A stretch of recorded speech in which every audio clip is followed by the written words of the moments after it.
En términos generales, se han determinado algunos de los factores de riesgo más importantes para desarrollar COVID. Hablamos del sobrepeso, enfermedades preexistentes, problemas cardiovasculares, la edad, el género, entre otros factores. Sin embargo, todos conocemos casos que se salen de los parámetros.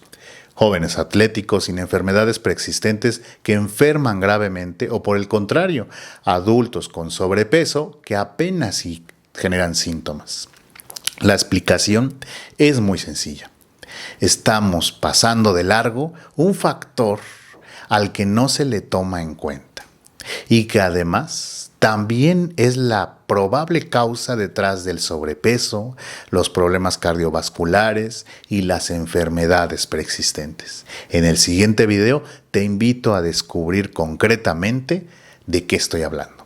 Bienvenido.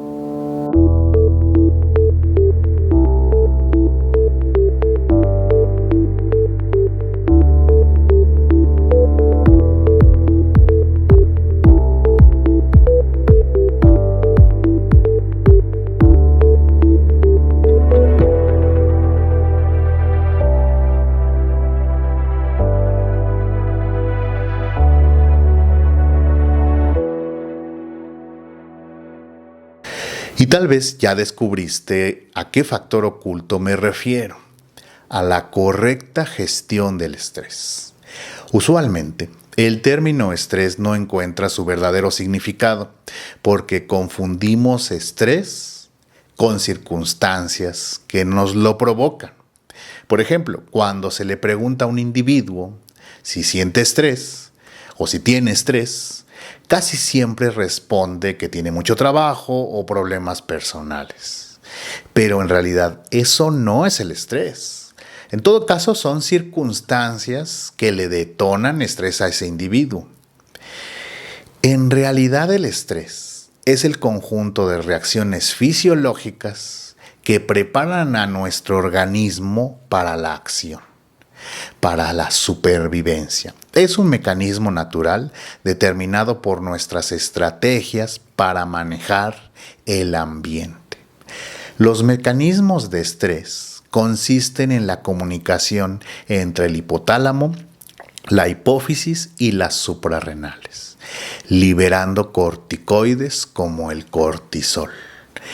Esos cambios preparan a nuestro cuerpo para la lucha, la huida o la parálisis, u otras conductas relacionadas como la agresividad, la ansiedad, la hiperactividad, las conductas compulsivas, las fobias, entre otros.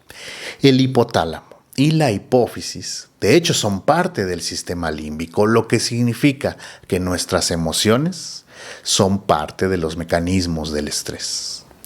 Ante una situación de estrés, el hipotálamo hace que la hipófisis libere hormonas, las cuales actúan sobre la corteza de las glándulas suprarrenales, y estas a su vez liberan glucocorticoides como el cortisol. Estos tienen un potente efecto inmunosupresor, inhibiendo la producción de linfocitos T y macrófagos, entre otras cosas. De hecho, los corticoides, como la cortisona, se utilizan en procedimientos médicos cuando es necesario detener al sistema inmunológico. Por ejemplo, cuando hay una inflamación severa o una respuesta exagerada de nuestro propio sistema inmunológico. En el caso, por ejemplo, de un trasplante, se inyecta cortisona a un órgano que recién ha sido trasplantado para que el sistema inmunológico no lo rechace por considerarlo extraño. Pero todo esto, que es muy claro, también es muy complejo. Hablamos de una interrelación entre el sistema inmunológico con la neurología y lo endocrinólogo.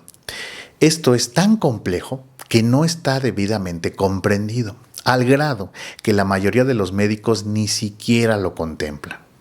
Pero existen sólidas evidencias de la comunicación entre estos sistemas. Por ejemplo, se realizó un estudio con ratones. La mitad de ellos fueron sometidos a confinamiento diario durante 1 hora dentro de una caja muy pequeña. Después se les inyectó un virus específico y se pudo observar que los ratones que sufrieron por confinamiento murieron con una dosis que ni siquiera enfermó a la otra mitad. Pero además, en el ser humano el problema se agrava por los periodos prolongados de estrés. Nuestro organismo está preparado para experimentar estrés, pero no está preparado para permanecer en un continuo estado de alerta. La vida moderna fácilmente nos lleva a una actividad continua en este sentido. Los seres humanos trabajamos, tenemos pareja, hijos, con problemas continuos que tardan semanas en resolverse. Todas las reacciones elegidas para la supervivencia, para afrontar peligros fugaces, terminan siendo tóxicos para nuestro cuerpo cuando la sensación de alarma no finaliza en pocos minutos. Por ejemplo, la tensión muscular que necesitaríamos para luchar físicamente con un enemigo se convierte en contracturas y dolor de espalda y cuello si mantenemos la rigidez durante semanas.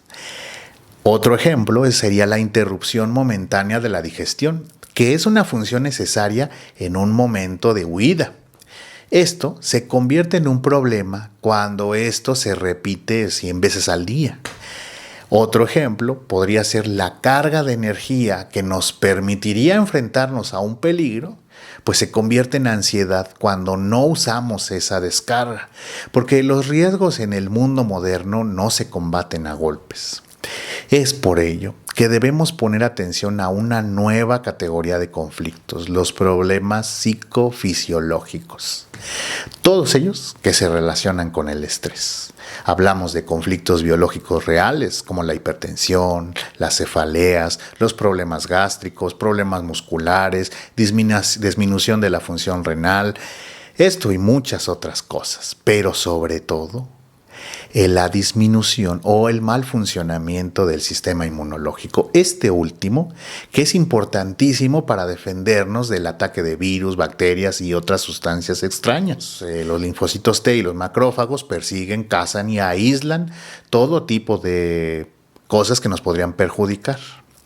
Pero la actividad de estos agentes depende de la comunicación entre el sistema inmunológico y nuestro cerebro, también con nuestro sistema que produce hormonas, el sistema endocrino. En situaciones de alerta, desviamos la energía, por ejemplo, de nuestros órganos hacia nuestros músculos o hacia el cerebro.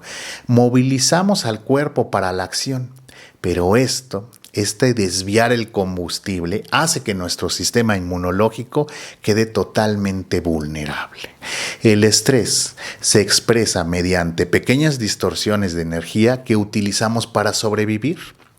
Genera focos de exceso o de déficit de energía que son propicios para que proliferen microorganismos patógenos. Esto es la base de la teoría del par biomagnético que mi padre desarrolló hace más de 30 años.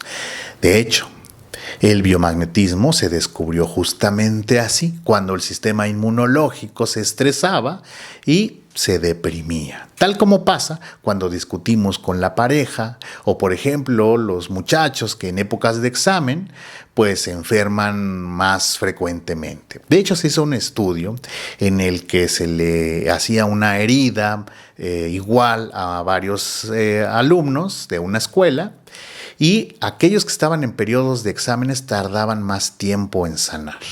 Por otro lado, vale la pena recordar que el estrés es la respuesta al medio ambiente, pero no es el medio ambiente en sí. El estrés, como decíamos, es algo interno. En otro estudio se demostró que sacar ratones de su nido durante los primeros días de vida para que les bajara la temperatura de su cuerpo, hacía que su sistema inmunológico se estimulara y estos ratones eran más fuertes para vencer a ciertas enfermedades. Esto significa que no se trata de evadir el estrés, sino por el contrario, de aprender a gestionarlo.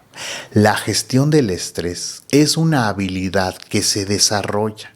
De hecho, es posible entrenar nuestras diferentes reacciones ante circunstancias específicas. Esto es el método Códica, que mediante diferentes protocolos de estimulación es posible entrenar o reentrenar a nuestro cerebro para que utilice los mejores recursos en circunstancias específicas. Por ejemplo, para la gestión del miedo, de la ira, de la anticipación, del rechazo, de la voluntad, del valor, de la congruencia, la incertidumbre, el sufrimiento, entre muchos otros protocolos. Se trata básicamente de sesiones de desarrollo personal asistidas por estímulos cerebrales para desarrollar aceleradamente habilidades para la correcta gestión del estrés. Porque una vida sin estrés es una vida sin enfermedad. Si estás interesado en conocer más sobre el par biomagnético o el método Códica, pues te recomiendo visitar mi página en www.moisesgoiz.com. Pero además, no te olvides de suscribirte a mi canal para recibir más contenido. Entrena tu cerebro y libera tu mente. Hasta la próxima.